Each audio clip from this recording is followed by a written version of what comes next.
For the Climate Discussion Nexus, I'm John Robson, and welcome to the latest readout video from our Wednesday Wake Up newsletter.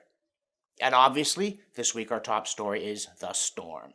The one that's been looming since mid-December and then hit ferociously and tenaciously in January, including leaving oil-rich Texas, in that cliched warning about reckless energy policy, freezing in the dark.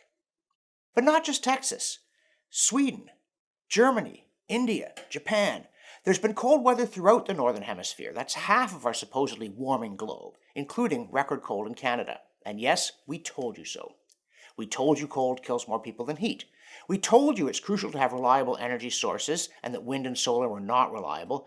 And we told you children would know what snow is. Even in Seattle and in the United Kingdom, which broke temperature records going back decades. And here in Canada, Alberta alone set or tied no fewer than 53 all-time cold records. If they were record highs, you know what the alarmists would say, proof of climate change. But since they're record lows instead, they say nothing, or they call it proof of climate change. Which brings me to an especially troubling point. Science proceeds by testing hypotheses against evidence. But what can you do when people simply deny the evidence or make it up? Like the New York Times, in a positive review of a book called How to Blow Up a Pipeline, raving that, quote, the polar ice caps melt, sea levels rise, hundreds of thousands of species may go extinct, fires rage, hurricanes boil, people continue to suffer and die, end quote. Hurricanes boil? What? And the people dying are dying from deadly winter storms, but it doesn't seem to matter.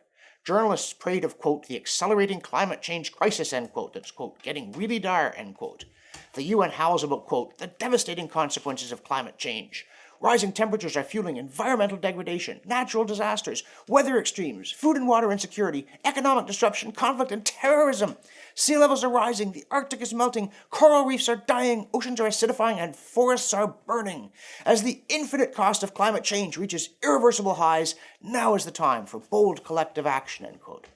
Yeah, starting with a bold editor's pen striking out that business about infinity reaching irreversible heights, and then moving on to passages like, quote, no continent is left untouched, with heat waves, droughts, typhoons, and hurricanes causing mass destruction around the world, end quote.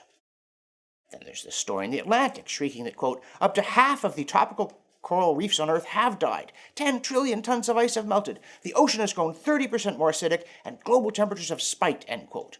While Global Affairs Canada shrilled that world ends, women and minorities hardest hit. Quote, across the world, climate change is causing extreme and erratic weather. This, in turn, is exacerbating land degradation and desertification, with the most severe impacts affecting people already in situations of poverty and vulnerability, especially women and indigenous people, end quote. Actually, the impact of natural disasters on human beings is far smaller than it used to be. Whole continents are not reeling. Sea levels aren't rising faster than they were in 1873. Hurricanes are not more frequent or more intense, and nor are wildfires. But it ceased to matter to these prophets of doom, at least, who also spent months warning us about, quote, world's largest iceberg on collision course with Penguin Colony Island, end quote, only to have iceberg A68A, which incidentally broke off the Antarctic Peninsula 3 years ago and then didn't melt because it's so hot down there, missed the island after all. Despite which, we're going into hyperspend. Canada's former Environment Minister, who apparently thinks she still has that job, trilled in a perky tweet that, quote, fighting climate change requires trillions in infrastructure investments, end quote. Trillions? Wasn't net zero meant to be low cost and low pain? And beware especially because the other people's money she's keen to spend comes in large part from Canada's major public sector pension plans. I sure hope they don't bet it on green and have it come up red or something. As always, there's lots more in the newsletter, including this factoid about how the pace of current temperature and other changes is unprecedented, even if it happened before and not just once. And an update on the lawfare involving Peter Ridd of James Cook University in Australia, who was fired for being a scientist while on the job. Specifically, he took a second look at dubious research on the rumored impending death of the Great Barrier Reef. And we have more of the stuff scientists really say, in this case about the continuing role of the urban heat island effect in distorting key temperature measurements. And yes, it was in a peer-reviewed journal, if you set such stock by those. Also, our friends at CO2science.org found something else with a cool name to report on, namely the bird cherry oat aphid, which is a serious cereal pest that apparently doesn't like rising atmospheric CO2, despite the usual horror story about how warming will kill the food and turn loose the vermin.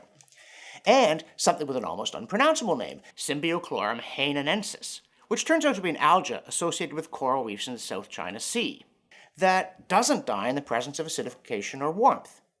Instead, the stuff flourishes. Wow, it's like evolution, man.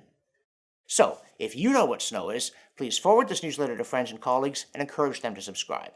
Join us on YouTube and on Rumble, follow us on Twitter, like us on Facebook, comment on our blog, politely, and send us money any way you like.